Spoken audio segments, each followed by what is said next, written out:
Let's jump to the tactic right now. I think the most important tactic is get trained by your trainer and train your trainer. What I've realized is if you don't have a manual, if you don't have a learning management system, course of the series of videos that people watch to learn all of this, if you just train the trainer and the trainer trains you, they will learn it. Now, when you're training the trainer, you're modeling all of this. When the trainer is training you, you can just give them feedback about all of this. So I was in our Chicago location 2 days ago.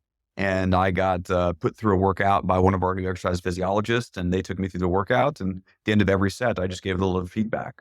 I said, I loved how you barely helped me on all of your assisted reps. And by the way you communicated at the end of that set, it wasn't clear what I was supposed to do at all. Here's how I think you could do it a little bit better. So train with your trainer, train them, have them train you, and give feedback as well. And even as you're training them, when you're done with that set, say, hey, here's why I did it like that. So they can start to internalize it. But even if you don't make it that explicit, they usually pick up on that.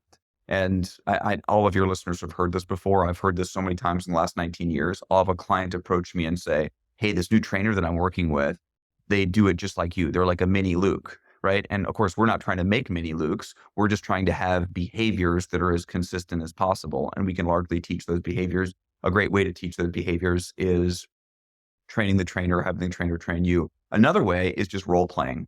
And let me just give you a best practice for role playing. When someone practices something in front of you, and this applies to all role playing, this could be role playing your free introductory workouts, right? The sales process, or it could be any element of how we're coaching a rep.